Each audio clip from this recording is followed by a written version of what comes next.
Hi friends, welcome back to my channel. మీరు కనుక నా ఛానల్ ఫస్ట్ టైం చూస్తున్నారా అయితే సబ్స్క్రైబ్ చేసుకోండి. అలాగే పక్కనే ఉన్న బెల్ ఐకాన్ని క్లిక్ చేసేయండి ఫ్రెండ్స్. ఈరోజు ఎపిసోడ్ అయితే సూపర్గా అదిరిపోబోతుంది. ఎక్కడ కూడా స్కిప్ చేయకుండా మొత్తం చూసేయండి ఫ్రెండ్స్. అప్పుడే మీరు ఎంజాయ్ చేయగలుగుతారు. నచ్చినట్లయితే చిన్న లైక్ ఇచ్చి ఎంకరేజ్ చేసేయండి. ఇక ఎపిసోడ్లోకి అయితే వెళ్ళిపోదాం. ఈ ఎపిసోడ్ స్టార్ట్ అవగానే మొత్తానికి చూసుకున్నట్లయితే దొంగల ముఠ అయితే మొత్తానికి రాజ్ కావ్యకి ఇక కిడ్నాప్ చేసి తీసుకొని వెళ్ళి కట్టెలతో కట్టేస్తారు. ఇక వాళ్ళు మెలకు తెచ్చుకునేసరికి ఇక ఇద్దరు రౌడీలు వచ్చి ఏది పెన్ డ్రైవ్ ఎక్కడా అని చెప్పి అరుస్తూ ఉంటే ఇక రాజు వెంటనే తెలివిగా పెన్ డ్రైవ్ గురించేనా ఇదంతా, నా జేబులో ఉంది, నువ్వే తీసుకో ఇదిగో అని చెప్పి ఇక అంటూ ఉంటాడు. ఏంట్రా జేబులో ఉంటే తీసుకోవాలా అని చెప్పి ఇక పొగరగా అంటూ ఉంటాడు. ఈ లోపల కావ్య అయితే సైగ చేస్తుంది. ఇక రాజు కూడా వెనకాల బాటిల్తో ఇక రాజు ఆల్రెడీ కట్టులైతే ఆ బాటిల్ని పగలకొట్టి తెంపేసుకొని ఉండటం వల్ల నేను చేతులు కట్టేసి ఉన్నాను, మరి పెన్ డ్రైవ్ ఎలా ఇస్తాను, ఇది కూడా కరెక్టే కదా, కాబట్టి నువ్వే వచ్చి తీసుకో అని చెప్పి రాజు అంటాడు. ఆ మాటలకి ఆ రౌడీల్లో ఒక రౌడీ అయితే వచ్చి ఇక వెంటనే పాకెట్ దగ్గరికి వస్తాడు. పాకెట్ దగ్గర వచ్చి పెన్ డ్రైవ్ తీసుకునే గ్యాప్లో ఇక రాజు వెంటనే వాడిని పట్టుకొని ఒక్క నిమిషంలో లేచి ఇద్దరిని కూడా ఇక చితకబాది కావ్యకి ఇక కట్టులన్నీ ఇప్పేసి ఫాస్ట్గా పద కళావతి అని చెప్పి ఇద్దరు కూడా ఇక అక్కడి నుంచి తప్పించుకునే ప్రయత్నం చేస్తారు. కరెక్ట్గా అదే టైంలో ఇక పెద్ద రౌడీ అయితే వస్తాడు. ఇక చాలా కోపంతో కసితో వచ్చి రే ఎక్కడికి పారిపోయేది, పెన్ డ్రైవ్ ఇవ్వండి, పెన్ డ్రైవ్ని తీసుకొని ఎక్కడ పెట్టారా, నాకు కోపం వచ్చిందంటే ఏం చేస్తానో నాకే తెలీదు, మిమ్మల్ని చంపి పడేస్తాను అని చెప్పి చేతిలో నుంచి గన్ అయితే ఇక షూట్ చేద్దామని ఇక డైరెక్ట్గా పెడతాడు. అది చూసి ఒక్కసారిగా రాజ్ కావ్యకి ఇక ఏమీ అర్థం కాదు. ఇక వెంటనే కావ్య భయపడుతూ ఉంటుంది. ఇదిగో నువ్వు చూడటానికి ప్రెగ్నెంట్ లాగా అనిపిస్తున్నావు, మర్యాదగా ఆ పెన్ డ్రైవ్ ఎక్కడ పెట్టారో చెప్పలేదంటే నిన్ను కాల్ చేస్తాను అని చెప్పి కావ్యకి గురి పెడతాడు తుపాకీ అయితే. ఇక రాజు వెంటనే కూడా ఇక బాగా ఆలోచించి ఏంటి పెన్ డ్రైవ్ గురించి నిజంగా మాకేమీ తెలియదు, మొట్టమొదటి నుంచి ఇక వాళ్ళెవరో మా వెనకాల ఫాలో అవుతూ ఉంటే పెన్ డ్రైవ్ అంటే మేము కూడా ఏదో ఆట పట్టిస్తున్నాం అంతే తప్పించి నిజంగా పెన్ డ్రైవ్ ఎక్కడుందో మాకు తెలియదు అని చెప్పి రాజు అనగానే ఇక వెంటనే ఏరా మాతో కావాలని ఆటలాడుతున్నావా, నీలాంటి వాడిని ఊరికే వదిలిపెట్టకూడదు అని చెప్పి ఇక వెంటనే వీళ్ళిద్దరికీ ఇక చీకటి గదిలో వదిలిపెట్టేయండి, వీళ్ళిద్దరూ ఎప్పటికే వరకు ఈ గదిలో ఉండి మరి ఆ లావిడ కడుపుతో ఉంది కాబట్టి బాగా ఆకలికి మాడుతుంది, అప్పుడు తెలుస్తుంది పెన్ డ్రైవ్ ఎక్కడుందో వాళ్ళ నోటితో వాళ్ళే చెప్తారు, వెళ్ళి చీకటి గదిలో బంధించండి రా వీళ్ళిద్దరిని అని చెప్పి చీకటి గదిలో అయితే పెట్టేస్తారు. ఇక కావ్య రాజు ఇద్దరిని పాపం గదిలో అయితే బంధించడం జరుగుతుంది. ఇక ఇక్కడిలా ఉంటే ఇక అప్పుకి కేసు విషయంలో ఒక పాపం వచ్చి హెల్ప్ చేస్తుంది కదా, ఇక ఆ పాప చనిపోలేదని ఆ పాప బ్రతికే ఉంది, కానీ ఆ పాప గురించి మొత్తం ఇన్ఫర్మేషన్ అంతా తెలుసుకోవాలి, ఆ పాప ఎక్కడున్నా తన తల్లి దగ్గర చేర్చాలి అని చెప్పి అప్పు అయితే కేసుని చాలా స్ట్రాంగ్గా ఆలోచిస్తూ ఉంటుంది.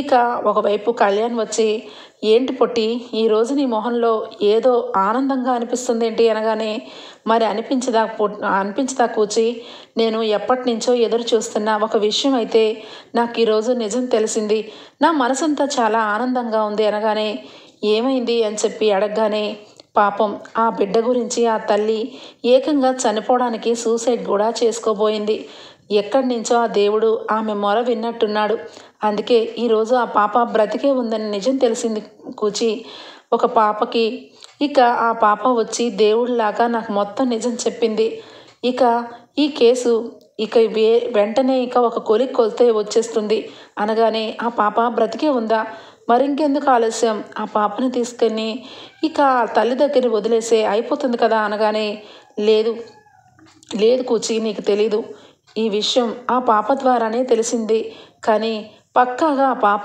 ఎక్కడ ఉంది అన్నది తెలీదు అనగానే అదేంటి ఇంకొక పాప వచ్చి బ్రతికే ఉంది నాతో మాట్లాడింది అని అనిందన్నావు కదా అనగానే అవును, కానీ ఏ టైంలో మాట్లాడింది, ఎక్కడుంది అన్నది మనకు తెలీదు. కానీ ఈరోజు మాత్రం ఖచ్చితంగా అది కనిపెడతాను అని చెప్పి చాలా హ్యాపీగా చెప్తూ ఉంటుంది. ఇక ఎంతలోనే రుద్రాణి అయితే ఆ మాటలు వింటుంది. ఆహా, రోజు కూడా ఏదో ఒక వంక పెట్టుకుంటూ బయటకు వెళ్ళి కేసు విషయంలో వస్తున్నావన్నమాట. ఈ పొట్టి పోలీసు ఎంతైనా కూడా ఇక కేసు గెలిచేలాగే ఉందే. మొత్తానికి ఇక ఈ మ్యాటర్ దానిలక్ష్మికి చెప్తే ఎలా ఉంటుంది అని చెప్పి ఆలోచిస్తూ ఉంటుంది. ఇక వెంటనే కూడా రాహుల్ వస్తాడు. రాహుల్ వచ్చి, మమ్మీ, ఏంటి మమ్మీ, ఏం చేస్తున్నావు ఇక్కడ అనగానే, ఒరేయ్ ఒరేయ్, మనకు ఒక విషయం తెలిసింది. ఆ అప్పు ఉంది కదా, అది రోజు ఇంట్లో మోసం చేసి బయటికి వెళ్తుంది అనగానే, అవునా, ఏం చేస్తుంది అనగానే, ఏదో కేసు విషయంలో రోజు డ్యూటీకి వెళ్ళి వస్తుంది, కానీ ఈ విషయం దానిలక్ష్మి తెలీదు, వెంటనే వెళ్ళి చెప్పేస్తాను అనగానే, అయ్యో పిచ్చి మమ్మీ, ఇప్పుడు ఈ విషయం అవసరమా, తర్వాత చెప్పచ్చు, నీకు అర్జెంటుగా ఒక విషయం చెప్పడానికి వచ్చాను అనగానే, ఏంటిది అని చెప్పి అడుగుతుంది రుద్రాణి అయితే. ఇది చాలా పెద్ద ఇంపార్టెంట్గా మనకు సంబంధించిన ఈ సూట్ కేసు. ఇది రాస్ కంపెనీలోంచి నేను దొంగతనం చేసుకొని తీసుకొని వచ్చాను. ఇందులో చాలా పెద్ద పెద్ద టెండర్స్ సంబంధించిన కంపెనీ వివరాలు అన్నీ ఉన్నాయి. అవన్నీ కూడా మన దగ్గర ఉండాలి. అవన్నీ కూడా నా కంపెనీకి పనికొస్తాయి. అందుకే ఇది నేను దొంగతనం చేశాను. ఇది సేఫ్టీగా దాచిపెట్టు అని చెప్పి సీక్రెట్గా కొన్ని ఫైల్స్ ఉన్న ఇక బ్రీఫ్ కేసుని అయితే ఇక ఇవ్వడం జరుగుతుంది. ఇక రుద్రాణి వెంటనే కూడా అది తను ఇక తన రూమ్లో సీక్రెట్గా పెట్టేస్తుంది. ఇక రాహుల్ అయితే ల్యాప్టాప్ ఓపెన్ చేసుకొని వర్క్ అయితే చేసుకుంటూ ఉంటాడు. డిజైన్స్ అన్నీ కూడా ఇక చూస్తూ, ఈ డిజైన్స్ అన్నీ కూడా నేనే వేయించాను అంటే నమ్మేసింది పిచ్చిది. ఇక రేపో మాపో టెండర్ నాకు రావడమే ఖాయం అని చెప్పి చాలా మురిసిపోతూ ఉంటాడు. ఇక స్వప్న అయితే ఇంతలోనే డోర్ని ఓపెన్ చేసుకొని అందంగా శారీ కట్టుకొని ఇక లోపలికి వస్తూ ఉంటుంది. అది చూసిన రాహుల్ ఒక్కసారిగా ఇదేంటిది ఇలా వస్తుంది అని చెప్పి ఇక అలానే కన్నార్పకంటా చూస్తూ, ఓహో, నేను మంచివాళ్ళలాగా మారిపోయానని ఇక అనుకుంటున్నట్టుంది. అందుకే పాపం ఇంత అందంగా రెడీ అయి వచ్చినట్టుంది. భర్త తను అనుకున్నట్టుగా మారిపోయాడు కాబట్టి భార్యగా తన కర్తవ్యం తను చెయ్యాలనుకుంటున్నట్టుంది అని చెప్పి ఇక వెంటనే కూడా, రా స్వప్న రా, ఏంటి ఇంత అందంగా తయారయ్యావు, అసలు నిన్ను చూస్తుంటే మాటలు రావట్లేదు తెలుసా అని చెప్పి ఇక ఎప్పుడూ మాట్లాడే విధంగా మాట్లాడుతూ ఉంటాడు రాహుల్ అయితే. ఆ మాటలకి మురిసిపోతూ స్వప్న, ఈ చీరలో నేను ఎలా ఉన్నాను అనగానే, అదే చెప్పాను కదా స్వప్న, మాటలు కూడా రావట్లేదని అని చెప్పి ఇక వెంటనే కూడా స్వప్నని చాలా హ్యాపీగా స్వప్నని దగ్గరకు తీసుకుంటాడు. ఇక ఇంతలోనే స్వప్న అయితే, ఏంటివన్నీ రాహుల్ అనగానే, ఇవి మన కంపెనీకి సంబంధించిన కొన్ని డిజైన్స్ స్వప్న, ఇవన్నీ కూడా నేను మొన్నటి నుంచి చూస్తూనే ఉన్నాను, కానీ ఎందుకో భయం వేస్తుంది. రేపు టెండర్ ఆఫీస్లో మనకే డిజైన్ వస్తుందా రాదా, మన కంపెనీ గురించి అందరికంటే మనది ఇక చిన్న కంపెనీ కదా, కాబట్టి మన కంపెనీకి స్వరాజ్ గ్రూప్ ఆఫ్ కంపెనీకి వచ్చినా నేను హ్యాపీగా ఫీల్ అవుతాను, కానీ నా కంపెనీలో కూడా నేను చాలా కష్టపడ్డాను అనగానే, చూడు రాహుల్, నువ్వు కష్టపడ్డావు కాబట్టి ఆ కష్టానికి తగ్గ ప్రతిఫలం నీకు వస్తుంది. అప్పటి వరకు నువ్వు ఏమి టెన్షన్ పడద్దు అని చెప్పి ఇక మొత్తానికైతే స్వప్న ఇక రాహుల్ అయితే మారిపోయాడని నమ్మేసి పూర్తిగా స్వప్న కూడా రాహుల్ని నమ్మేస్తుంది. ఇక ఇద్దరు అయితే ఇక హ్యాపీ మూడ్లో ఉంటారు. మరొక వైపు ఇక రుద్రాణి అయితే ఇక సూట్ కేసు లోపల పెట్టేసి ఏమీ తెలియనట్టుగా హాల్లోకి వస్తుంది. మరొక పక్క ఇక అప్పుడే రాజ్ కావ్య గురించి అందరూ కూడా మాట్లాడుకుంటూ ఉంటారు.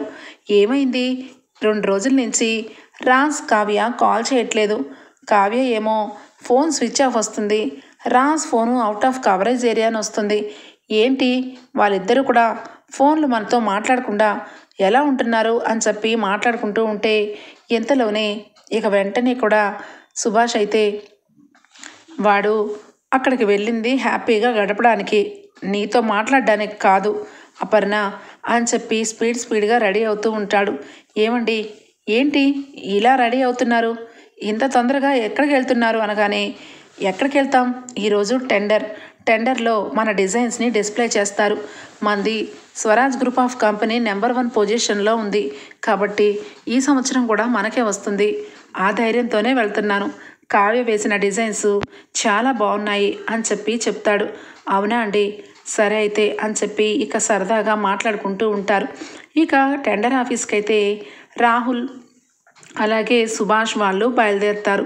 రాహుల్ వెళ్తూ ఉన్నప్పుడు ఇక స్వప్న అయితే ఖచ్చితంగా ఆ టెండరు మీకే వస్తుందండి, అంత అందంగా ఉన్నాయి డిజైన్స్ అని చెప్పి చెప్తుంది. ఇక మొత్తం మీద టెండర్ ఆఫీస్కి వెళ్ళి అక్కడ ఇక డిజైన్స్ అయితే డిస్ప్లే అవుతూ ఉంటే ఒక్క నిమిషం ఇక రాహుల్ డిజైన్స్ డిస్ప్లేలో చూసి షాక్ తింటాడు ప్రకాశం. అన్నయ్య, ఈ డిజైన్స్ మన డిజైన్స్లా ఉన్నాయి అనగానే ఇక వెంటనే కూడా అక్కడే ఉన్న వేరే అతనైతే ఆల్రెడీ ఈ డిజైన్స్ ఆల్రెడీ రాహుల్ సార్వి, మీరు కూడా ఇవే డిజైన్స్ తీసుకొచ్చారేంటి, ఇవి కాపీలాగా అనిపిస్తున్నాయి, చూడటానికి ఒకేలా ఉన్నాయి, కానీ సార్ ఆ డిజైన్స్ ముందుగా మా టేబుల్ మీదకి చేరాయి కాబట్టి వాళ్ళవే డిస్ప్లే చేస్తున్నాం, కావాలంటే మీరు వేరే డిజైన్స్ని ప్రస్తుతానికి ఇవ్వండి అనగానే ఏంటి సేమ్ టు సేమ్ ఒకేలాగా ఎలా సాధ్యం అని చెప్పి ఇక అనుకుంటూ ఉంటాడు ఇక సుభాష్ అయితే. ఇక ఇక్కడ చూస్తే ఇలా ఉంటే ఇక రాజ్ కావ్య పరిస్థితి ఇక చీకటి గదిలో ఇక ఆకలితో ఉంటుంది కావ్య. ఏమండి, నాకు చాలా నీరసంగా ఉంది అని చెప్పి అంటూ ఉంటే కళావతి, వీళ్ళు దుర్మార్గుల్లా ఉన్నారు, అసలు మనకి ఏమీ తెలియకపోయినా ఈ చీకటి గదిలో బంధించారు, అసలు ఏం జరుగుతుంది, మనం కేరళ వచ్చిన తర్వాత వాడెవడో మన కారు కింద పడ్డాడు, అప్పటి నుంచి వాళ్ళెవరో వచ్చి మనల్ని అడుగుతూ ఉంటే ఈ విషయం గురించి నేను పట్టించుకోలేదు, కానీ ఏదో పెద్ద సీక్రెట్ విషయంలాగే ఉంది అని చెప్పనగానే ఇక వెంటనే అక్కడ ఒక చిన్న విండోలాగా కనిపిస్తూ ఉంటుంది. ఇక రాజు వెంటనే ఆ విండో దగ్గరికి వచ్చి ఇక ఏంటబ్బా అని చెప్పి చూస్తూ ఉంటాడు.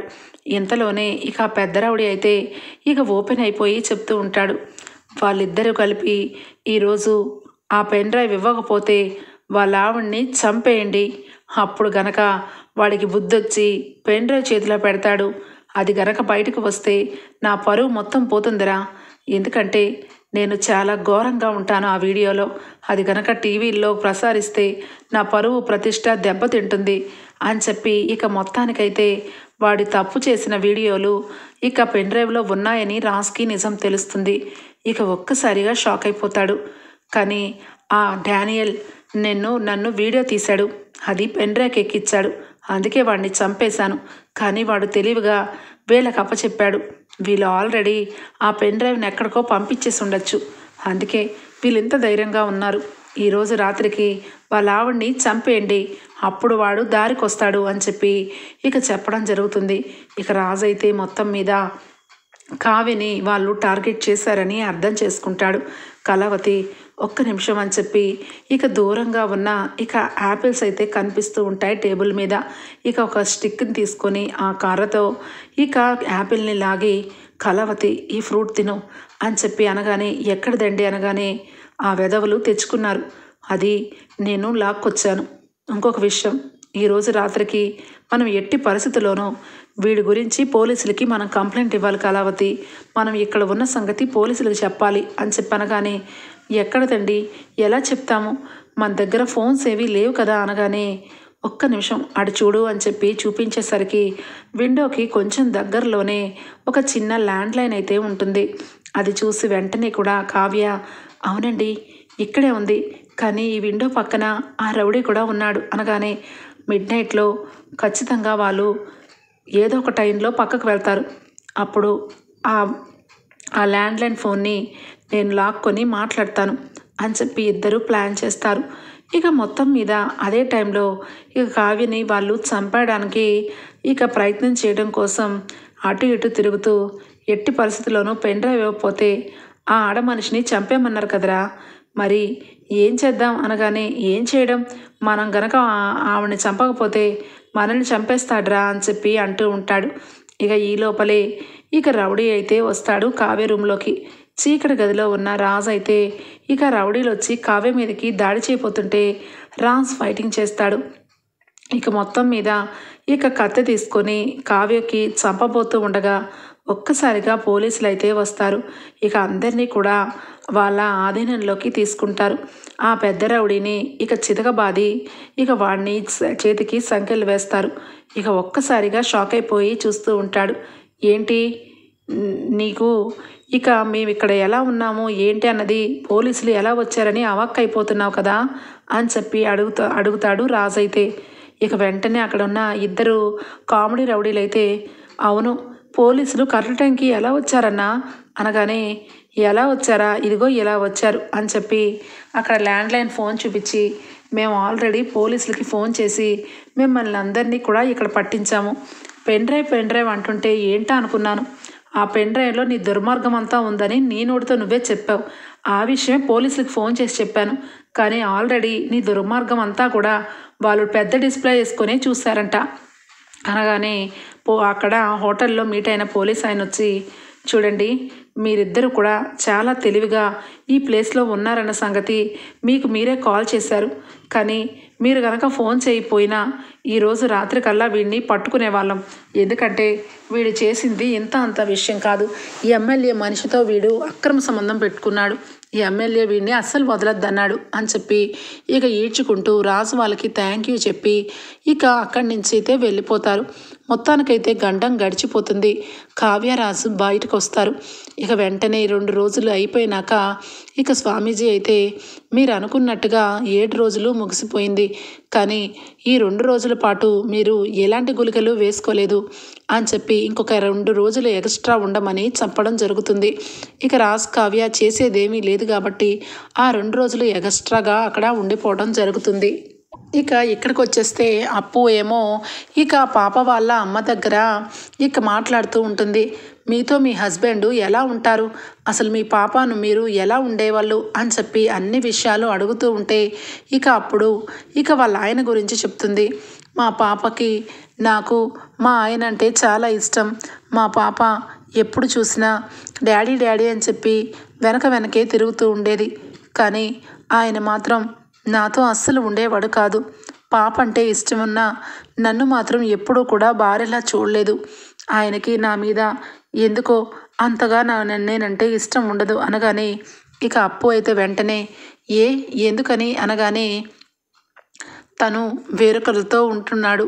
ఆ సంగతి నేను అడిగానని నా దగ్గరికి రాకుండా వేరే ఊరిలో ఉంటున్నాడు అని చెప్పి అనగానే అవునా, ఆ వేరే ఊరు ఎక్కడది, ఎక్కడి నుంచి వస్తున్నారు మీ ఆయన అని చెప్పి అన్ని డీటెయిల్స్ కనుక్కుంటుంది.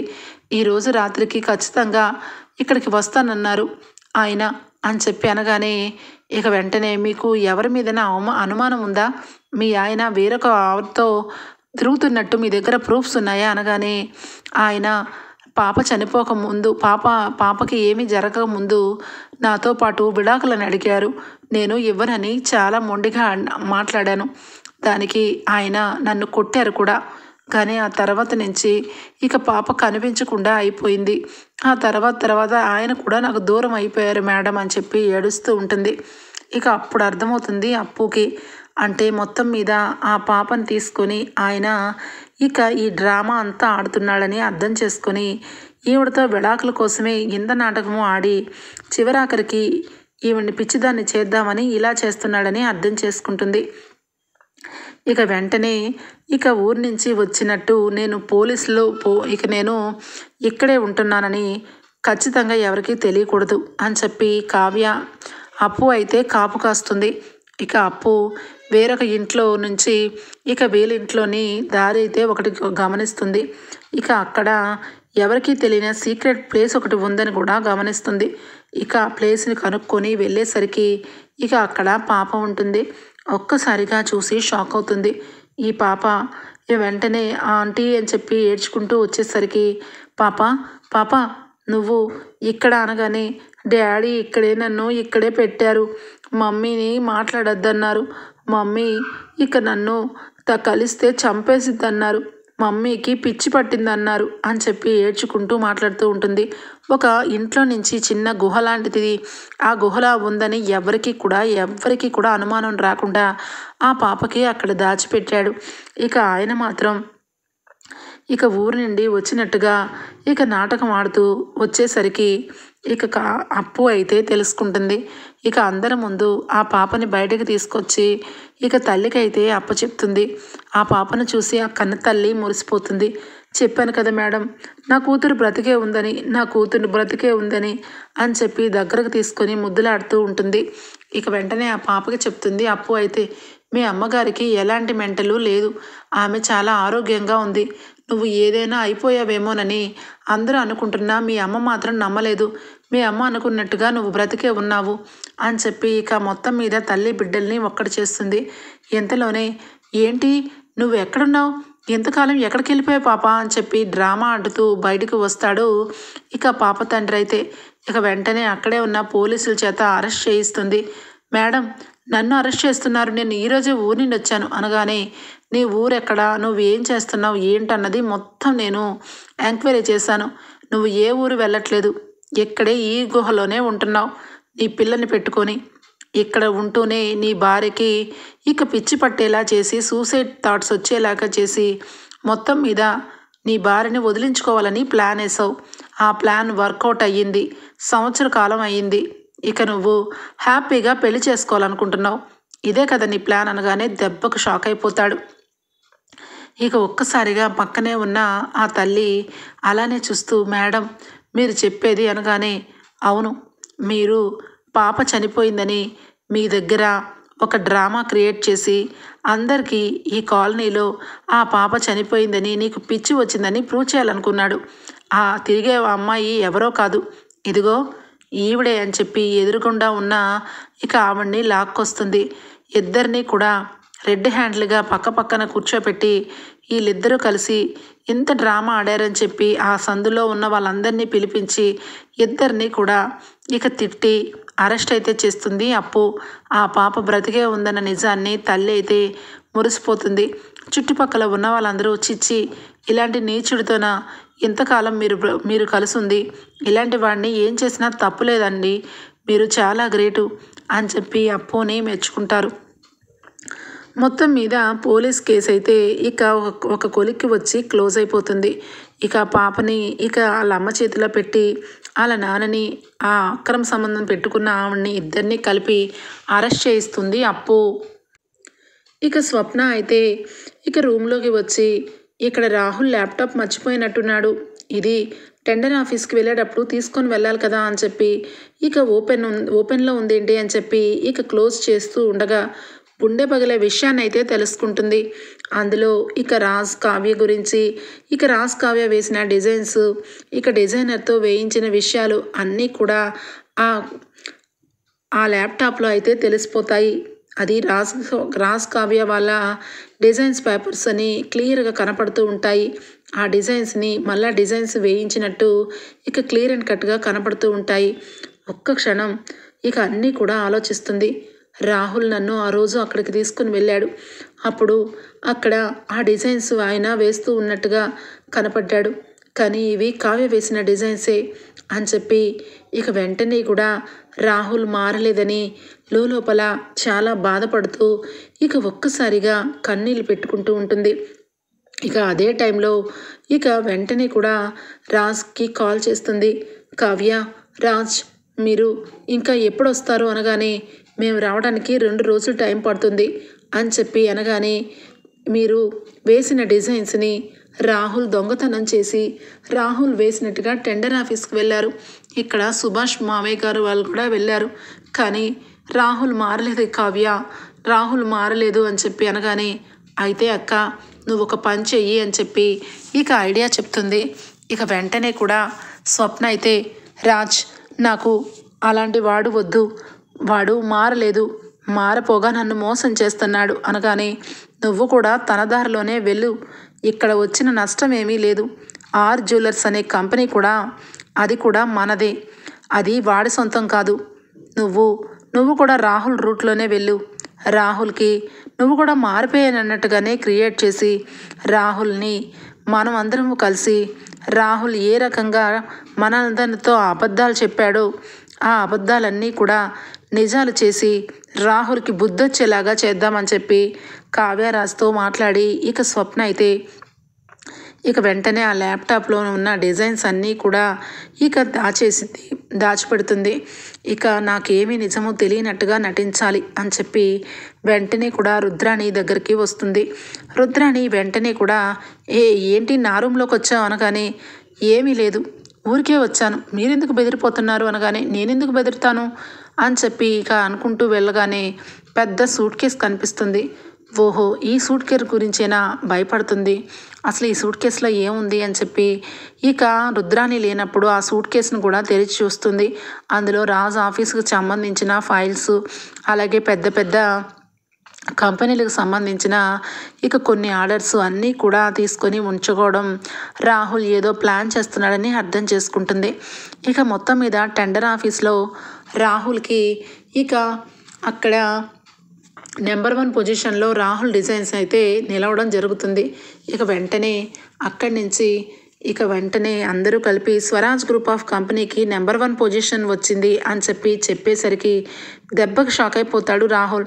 డిస్ప్లేలో ఉన్నవి నా ఆర్నమెంట్స్ స్వరాజ్ గ్రూప్ ఆఫ్ కంపెనీకి ఎందుకు వచ్చాయి అనగానే, అదేంటి రాహుల్ గారు, స్వరాజ్ గ్రూప్ ఆఫ్ కంపెనీకి సంబంధించి ఆర్ జ్యువెలర్స్ సంబంధించి సేమ్ టు సేమ్ ఒకటే ఫార్ములా, అది ఎంతైనా కావ్య మేడం గారు వేసిన డిజైన్స్, అవి పక్కాగా కావ్య మేడం గారి సిగ్నేచరు అన్నట్టుగా ఉంటాయి.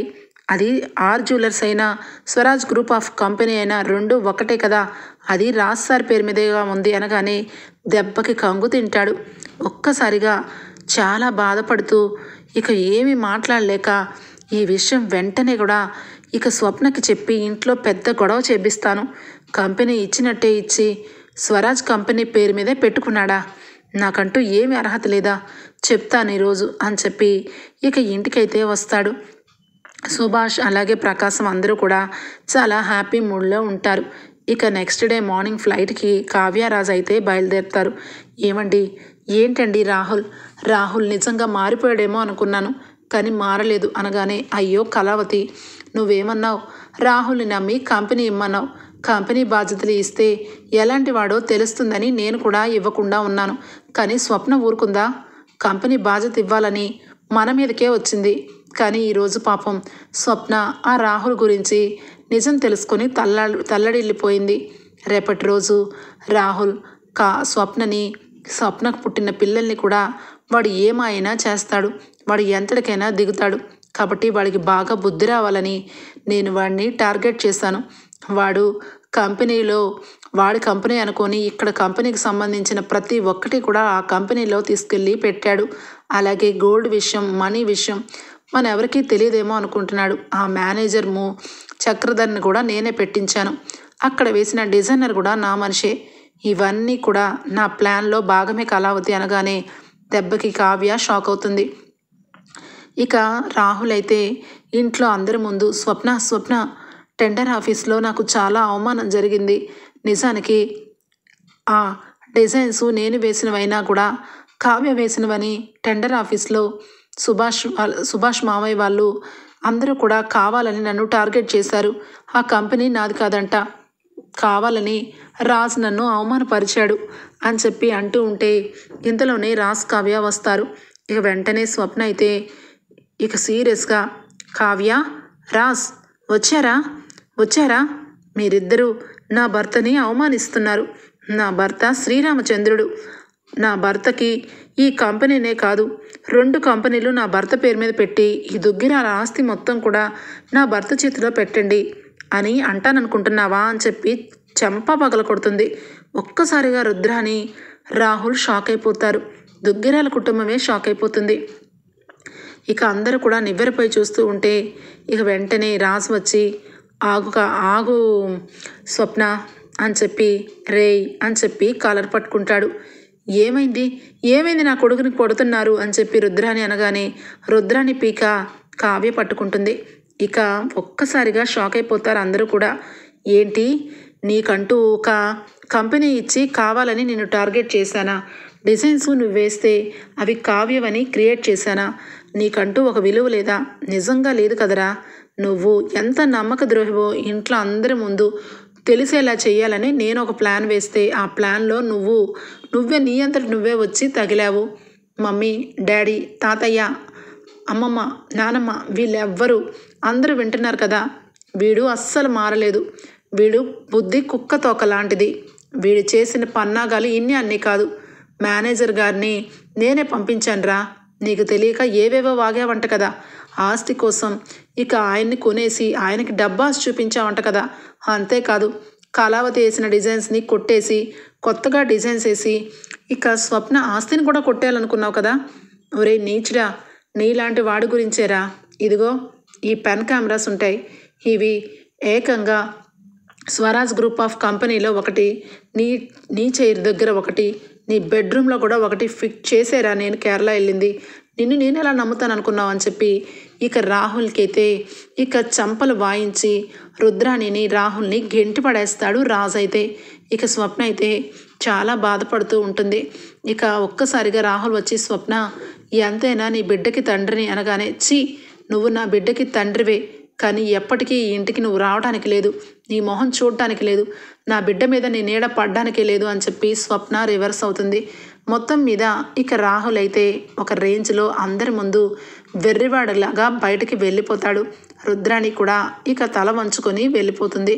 ఓకే ఫ్రెండ్స్, రాబోయే ఎపిసోడ్స్లో ఈ విధంగా జరగబోతుంది. నచ్చినట్లయితే చిన్న లైక్ ఇచ్చేయండి friends. Bye, take care, thank you.